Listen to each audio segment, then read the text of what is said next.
Welcome to Sex, Lies, and Blank Pages with our very special guest, Brigid Kemmerer. Welcome. Welcome. Thank Oh you my so God. much. I'm so excited to be here. We're so happy to have you. No, we know you, but for our audience who's listening, which is both authors and readers, could you introduce yourself to them pretty please? Sure. So I am Brigid Kemmerer. I have mostly been known for my YA titles. I mostly have YA fantasy, some YA contemporary, some YA paranormal. But after, 17 or 18 books, my newest one is adult fantasy romance. Ooh. Love to hear it. That's Woo the one behind you, right? It is Warrior Princess Assassin. Yes, I'm really, really excited about it. It just came out a couple weeks ago. We woo! were we were just doing an event in the Barnes and Nobles, and it was laying right there. And we were all petting it. We're like, it's so pretty. Oh, I know. I don't know how My they. friend. I don't know how they do that velvet paper, but I was like, this is sexy. I like it. It really is. It was gorgeous. That is Yes. gorgeous. Happy. And is that for our audience listening, what you would recommend that they read of yours? Or is there or multiples? For your audience, I believe that is definitely where I would advise people to start. If people want something that's a little bit more closed door, with that, because this one is not like all spice all the time. It's definitely a slow burn. But if somebody wants something that's more closed door, but still in the fantasy romance space, I would definitely say go with A Curse So Dark and Lonely or Defy the Night or one of my earlier titles that are kind of in the YA realm. I think I have A Curse So Dark and Lonely in my bedroom. I Oh, think yay! it's one of these two bookshelves, or it's right there. I have your book in my home, and I did not realize it was you. Hello. It's like it's always when you put a face to the name. Yeah. Talk about a gorgeous cover too. Yeah. That is a beautiful cover. I got really lucky. My first six covers were with a smaller publisher, and they did a good job, and they were just not my favorite covers of all the covers that I have ever gotten. But by the time I got around to A Curse So Dark and Lonely, I remember when I got the email from my editor, I was in the middle of folding laundry and I opened it and I screamed. And I opened it like on my phone and it was really tiny. And I had to run up the stairs so I could look at it on my computer. I don't think people get like that power, like when or the Yes. disappointed of the other, when you're like, oh my God, that anxiety when you're going to open the email of your cover, and it's either like, oh, or you're like, oh my God, oh my God. Yes, yes. It's your baby come to life. And so I don't know, covers, like, to me, I think, for cover horse too, like we want that the best. So I'm curious, like, because again, I love how we met. Like we met in Prague, which was like, totally a great event. But actually, can you go back to like how you started? How did you start to write? Like, what's your history of like how you got to where you are now? Sure. I have always loved books and storytelling. I was always the new kid at school. My dad always had some wanderlust, so we moved a lot. I just kind of found my solace in books. So I loved books and storytelling. And I started writing in high school, kind of that was my nerdy way of coping. So I was not a poetry kid. I was very much a long form short stories kid. And it wasn't really until I was probably in my late 20s and I was constantly writing, and my husband would say, like, you're always writing these stories, are you ever going to do anything with them? And, I'd be like, well, you're always playing online poker. You're ever going to win any money? Right. But I got to this point where I started, doing a little bit of research on what it would take to get published. And what I obviously very, very quickly learned is that it takes a tremendous amount of rejection and persistence and crying late at night. But I did eventually, and this was now I love that so many people have the option of choosing their path to publication. Because people can go indie, they can go trad, they can do hybrid, whatever. This was like 2006, 2007. Oh my God, I sound like a dinosaur. But 20 years ago, you were either going trad or you were not going. That was your only option. And so it did. It took me, writing a few books and just dealing with all of the rejection and stuff. And then I finally landed an agent. It was 2008. And I remember being so excited, thinking, this is going to be it. This is the book that's going to sell and it's going to make millions of dollars. We could buy a new house, all the dreams. And then that book didn't sell and I had to write yet another one. So yeah, it's just been slow and steady wins the race kind of career. I think Did that you? Yeah, go ahead. I think a lot of authors who write their first book and get ready to publish, I think every single one of them thinks this is going to make $1 million. Yeah. Like they want it immediately, they want it right now, whether that's indie or with a publisher. Yes. It's the sky is the limit. Like I'll never forget, I'm a big True Blood fan. Love the Love True Blood. love this show. There's a season, and this has no spoilers in it, but there's a season where one of the characters writes a book and then he has a mansion. Yes. And I'm like, I Oh, was so like, it really this is either fantasy. one book, and it was like New Right. York Times bestseller, mansion, and all of this wealth. And I'm like, that's not how that works. It took me out so Yeah. fast. I was like, I don't even know if I could keep watching. Kidding. I did. I I did. felt like when you first tell people like you're an author, especially back in like they either thought, oh, why don't you get a real job? Or you're sitting like Stephen King and you have the Yes. mansion off the first book. You're like, no, it's neither one of those. Yes. Also, it was scary that Stephen King did well with, and his wife actually helped him with the scene with the blood and stuff like that. I read this interview with him. He's one of my favorite. Yeah. But that was not his first either. He had one of the things that I told myself from the very beginning was Stephen King has failed more times than I have tried. I'm not allowed to stay down. Like I haven't put the all in. So I think that slow and steady mindset that you have, I think that's A plus, all the pluses. Oh, thanks. Well, I mean, I feel like the longer I spend in this industry, I feel like everybody starts out, wanting that Cinderella story, right? Everybody wants to be taken to the ball. Everybody wants to, hit it big on the first shot. And I just, the longer I'm here, the more I'm like, nobody's Cinderella. We're all kind of building our own throne, right? Like we just, and it takes a long time. It does. And a lot of those castles for those Cinderellas are empty inside. We've had people on here whose debut got a movie. And now they're doing nothing and they don't know what's going on, right? They don't have an income or a revenue stream from it. So yeah, it's a little bit wild what expectations are coming into it and also how they change over the years. Over the course of 20 years, I'm sure you've seen explosions. You have seen bombs dropped. You have seen all sorts of things change.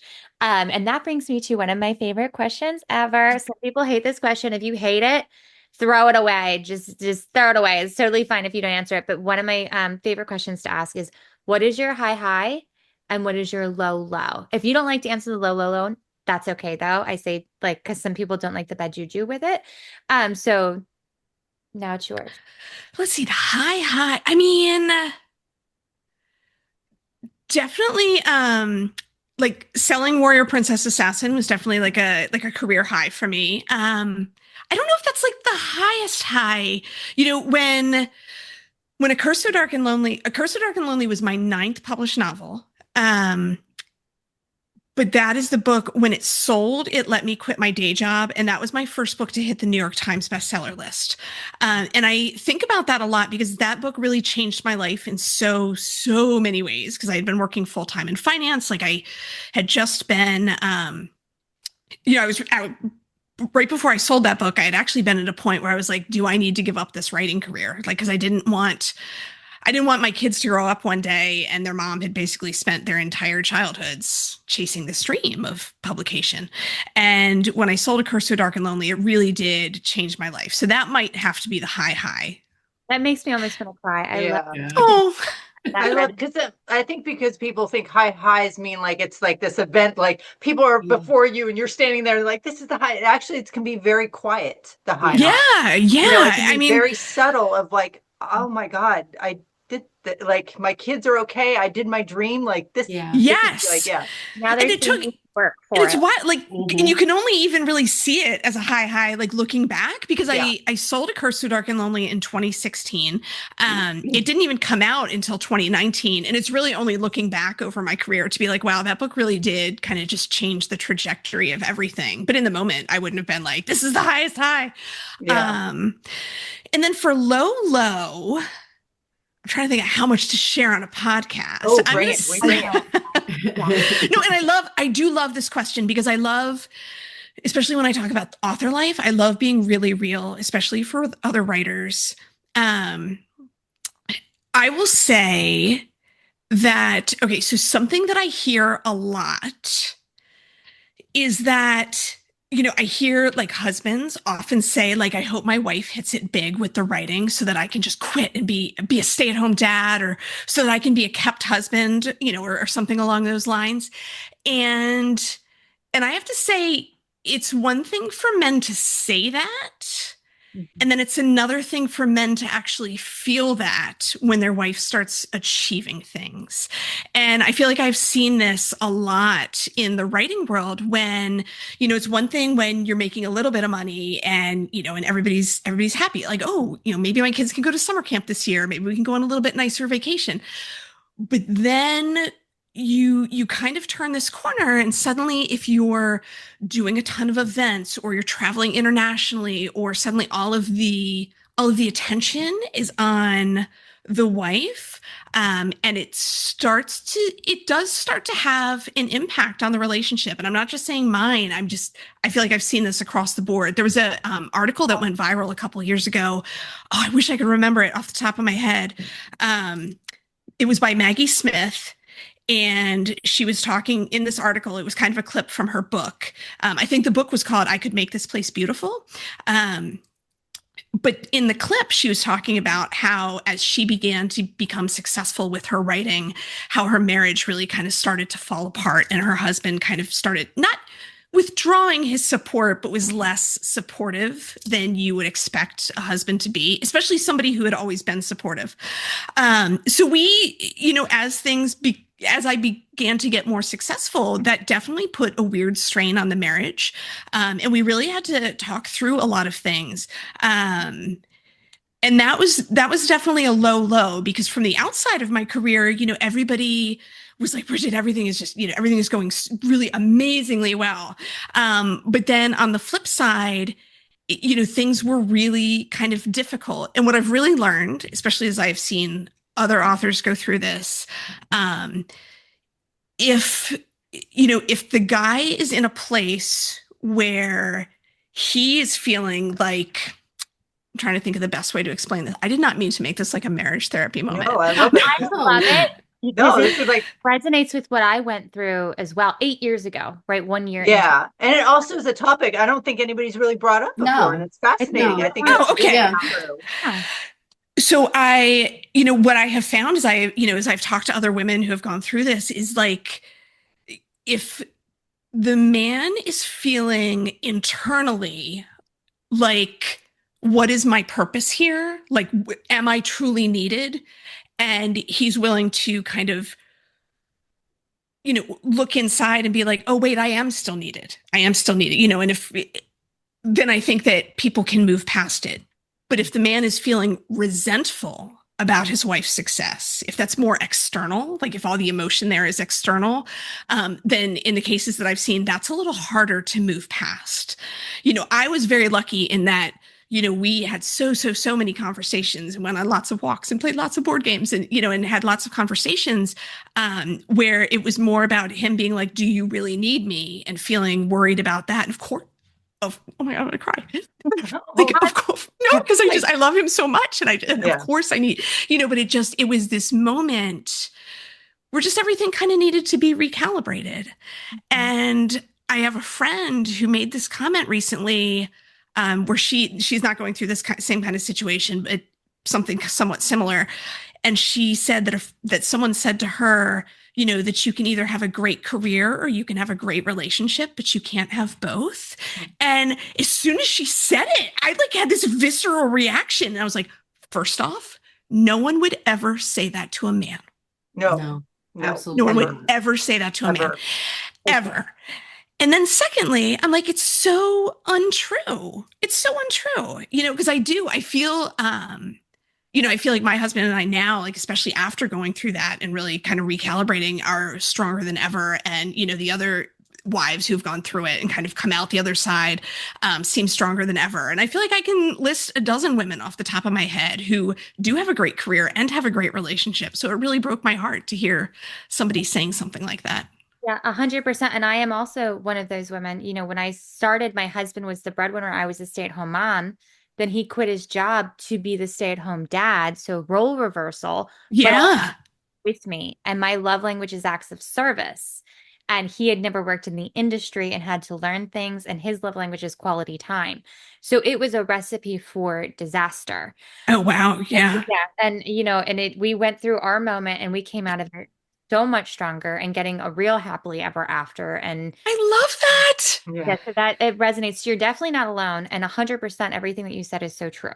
And And it's it's all about you guys communicating, because now that you say it, how many authors I know that got huge success are now single moms or single, that has, that maybe they're, now finding a love with somebody now that knows them as this, Yeah. where they couldn't talk to their partner about, like, there is, because I feel society still has this, men should be the, providers, and there need to be needed, like you said, do you need me? And I'm like, Yes. my problem is why I'm always single, because I'm like, I don't need you, I want you, but I don't need you. And I think men do still have this idea of, like, I need to be needed. Yeah. And so it is a lot of communication of, like, okay, are we going to reevaluate our, what I'm going through, or are we going to let this eat at each other and basically then have to break up? Mhm. that's normal in all relationships too. I Yeah. think with time changes things, and people grow and sometimes grow differently, and you got to reevaluate and keep dating one another. Mhm. But Yes. Yes. there's a high percentage of romance authors who do get divorced though. Yeah. It's Mhm. really sad. Yeah. Yes. So okay, that was an excellent, I think that might be the best low answer. It was very raw, It authentic was. for me because it resonated with me too. I'm like, me too. Oh, So I'm a It little was biased. beautifully honest. It, It oh, it was. really thanks. was. It was beautifully honest. I think Well, it's and I going to feel like help a it's lot of people. So well, and I, I Yeah. do. I feel like it's one of those things that I wish more and more people would talk about, because, like, at every point, I love my husband so much, and he loves me so much. I mean, there was never a moment of resentment, or it was never about that. It was just more about figuring out, who we are, and Right. yeah, and where you go from here, and yeah, where you're Mhm. holding hands, and where you're separate but still together, and all the good stuff. yeah. Yeah, separate physically, I mean, not like separated. Maybe that might. I am going to crack open another one in honor of that conversation. That's what I'm going to do. So that's fantastic. I love that answer. I do want to ask a completely different question that has nothing to do with that. Lighten it up. Right? Well, what's it like? I feel like a lot of our audience wants to know this. You've been traditional, traditional, traditional. Yes, So never indie. never indie. I think you are the only, correct me if I'm wrong, possibly one other author, but the conversation wasn't about that. The only author who's only ever been Yeah. traditional, is that right? So I think most I have think been at so. least hybrids. Yeah. Yes, yes. Yeah. So fill us in, pull the curtain. We're completely one. Especially on how it's changed, how when you first, like, how Yeah. traditionally, to now how traditionally works. Yeah. So, I mean, in some ways, it had, the traditional publishing side of things hasn't really changed. You still have to find an agent in general. Um, go through the whole query process where you write your book, you write a query letter, you send it out to agents, you deal with all of the rejection and things like that. Um, Once you have an agent, they then take your book and they pitch it to editors in New York, and or not necessarily New York, editors anywhere, and hopefully sell your book, right? And go through the whole publication process that way. With traditional publishing, generally, sweeping generalizations here, in traditional publishing, generally, all of the money flows to the author. So the publisher is going to pay the author in advance. The publisher is going to handle designing the cover, the entire editorial process. You'll have a developmental editor, a copy editor, then you'll have page proofs with the final stage of proofreading, and then the publisher will also handle all of your distribution, getting your books out to bookstores, to libraries, anybody who wants to buy them. They should handle advertising, publicity, all of your marketing, all of those kinds of things. It really, really, really depends on the publisher, the author, the size of the advance as to how much promotion and publicity and advertising a book might get. Mhm. Do you feel like that's what's changed? I feel like watching it out from the outside view, I'm going to be inside soon, but is the marketing seems to be the thing that like I feel is the most important. And I feel like that's the one thing they seem to be backing off of, putting money behind some people. So So, the marketing and advertising is so funny. And I feel like traditional publishing, and this is where I feel like indies really have an edge. Traditional publishing, because everything is so corporate, everything is also so slow. Like so slow, right? And so it's kind of like, hey guys, maybe we could do this thing that other people were doing 2 years ago, right? Like, and whereas indies can say, oh, hey, look what this person is doing. I'm going to do this tomorrow. yes. And yeah, Right now. Yeah. yes. And, so that is one area. I do think that traditional publishing is starting to get a little bit smarter and a little more savvy to that, and like looking at trends and looking at social media and things like that. But again, it is always a little bit behind the 8 ball. I have seen a lot of, and again, I'm on the author side, so I'm not an agent or a publisher, so I can't speak too much. Don't take everything I say with a grain of salt, basically. I have noticed that a lot of publishers are starting to look for people who have become successful in indie first, and then acquiring that for TradPub. And I've seen that most especially in the romance space. We've seen it on TikTok, left, right, and Yes. center. They were just gobbling up. As soon as an influencer said they were writing their first book, it would be on pre-order, and then, oh, it's down because I signed with. Yes. And that happens time and time and time again. Like, they definitely caught on to, let's gobble up these people because they have that marketing and they have that. Yes. So it was an easy buy for them, basically. And then that person, it's their first, right? They don't know what they don't know what to expect. Yeah. There's been a lot that I feel like not necessarily in a good thing. I feel like they're gobbling up people that not necessarily should be getting 3-book deal without ever knowing how this person writes, just because they blew up on TikTok. Like, that makes me feel resentful, but because there's so many of us that are like, we've been working our butts off here. I don't know what kind of deal those people got, right? They might have gotten a deal that you would turn your nose up at. Yeah. So that's the way I try to look at it, is you don't know what they were given. You don't know what they were told on a Zoom versus what was in a contract. Mm-hmm. And you don't know what their expectations were versus what they got. It's kind of a new dream, though. It is like the new dream, I think, for a lot of people who want to write a book, to go viral on TikTok and to have the support of a publishing house. Because like you said, a publishing house does the work. They pay the money. They do all of this. I have heard that a lot of publishing houses do want the author to do social media, though, which I think is one of the things, at least from, again, outsider perspective. I've only just signed my first contract and have another contract coming, never been in that realm before. But it wasn't a part of my contract.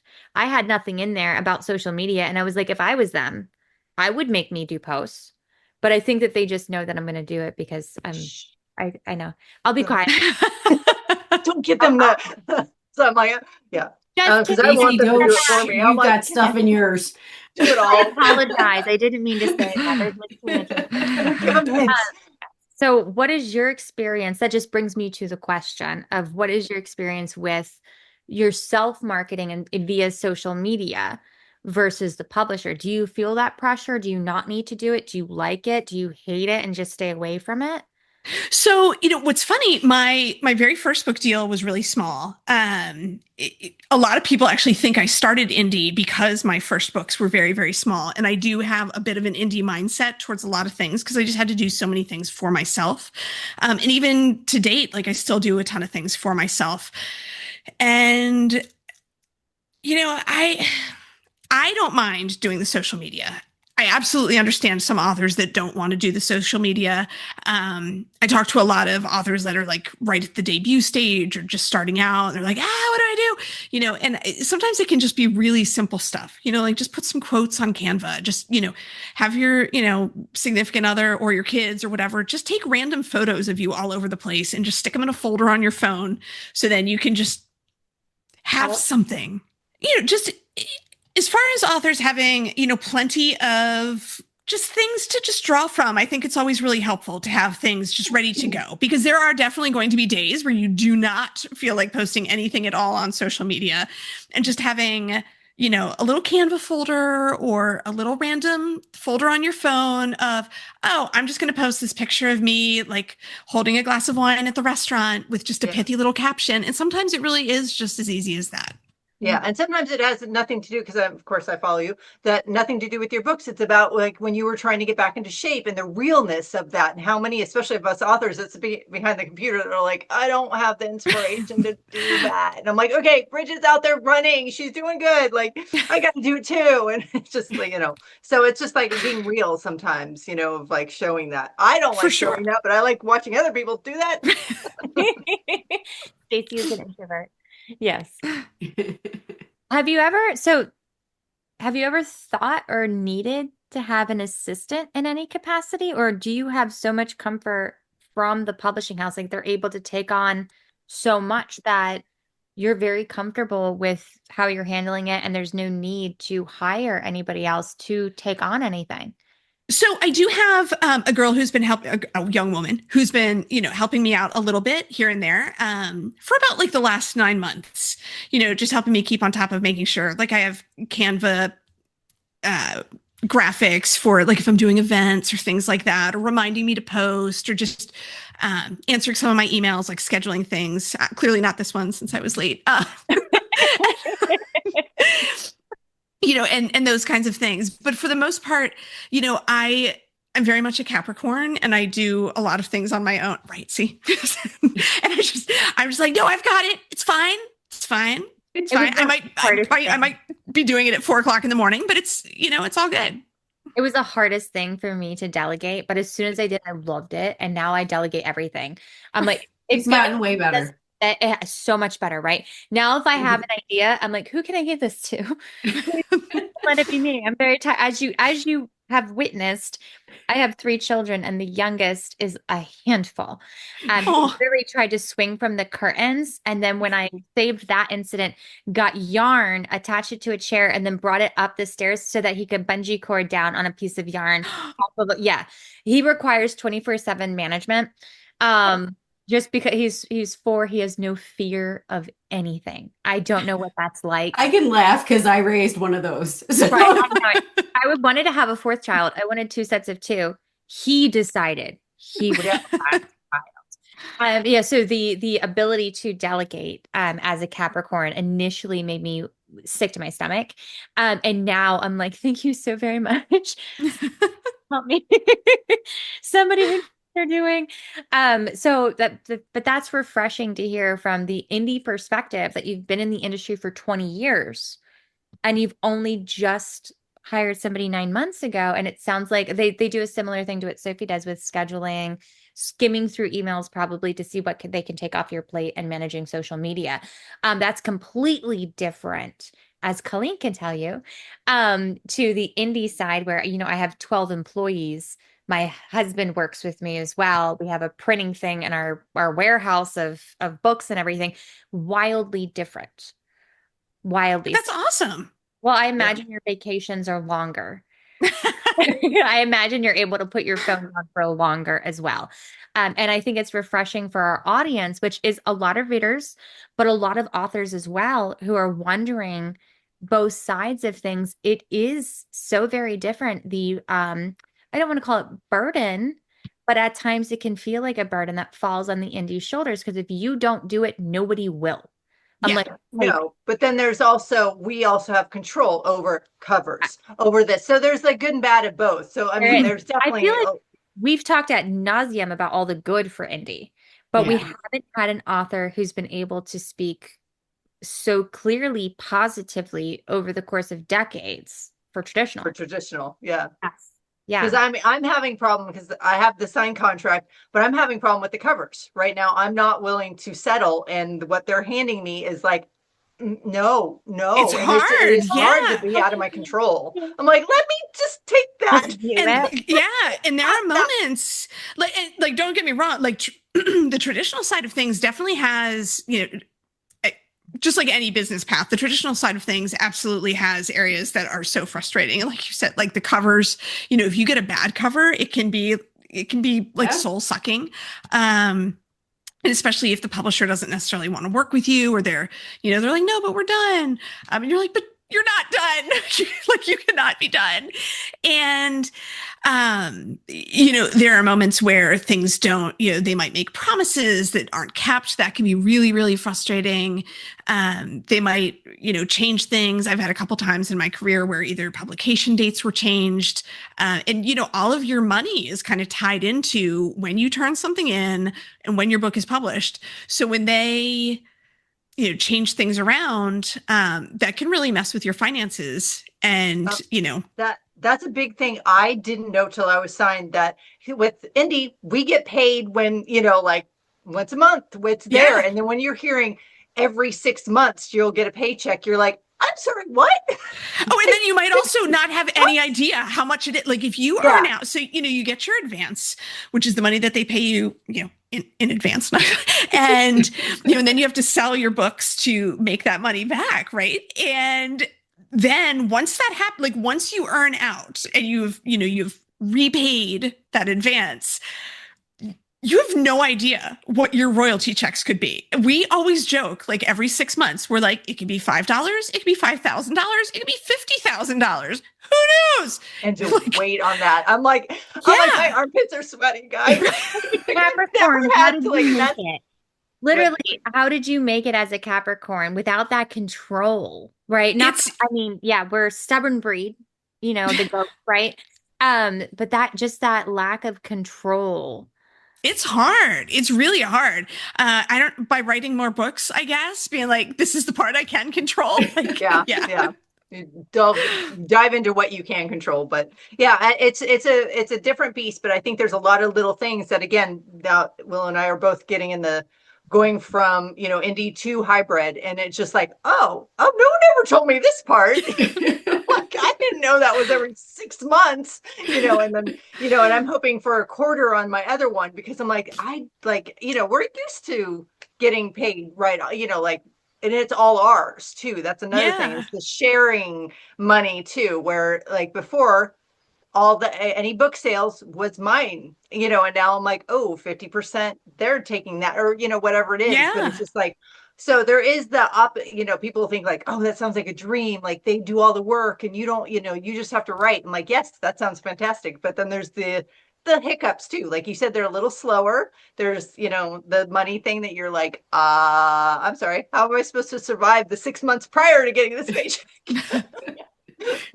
Like, am I going to be on your doorstop hoping like, more, please? So, but I love that we have the different aspects of it, and So what is coming next? Yes. So right now I have my book coming out in January is Sparking Fire Out of Fate, which is the third book in my Forging Silver trilogy, which is my last young adult book that I have that's currently scheduled to come out. And I'm currently writing the sequel to Warrior Princess Assassin, and I can't reveal the publication date or the title yet. We're hoping for the end of next year. So Ooh, I love that. Okay. I love that so much. And where can our readers follow you, readers and authors and followers of all sorts? Where can they follow you on social media? I am most active I'm just at Brigid Kemmerer on all platforms, but I'm most active on Instagram, a little bit on TikTok and Threads. Okay. And do you have any events coming up? Oh my gosh, I have so many. When is this going to go live? Because I don't want to talk about it. Probably end of October. End of October.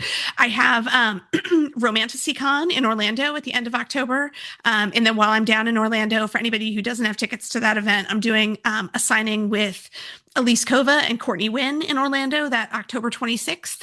And I also have Fables and Flames in November. I'm really looking forward to that one in Minneapolis, Minnesota. Fantastic. That sounds like fun. Yes, thank you so much for coming on. Thank you guys. Make sure that you like, share, subscribe, and all the good stuff for this. And we'll see you guys next time. Thank you. Leave your questions if you have any for Brigid.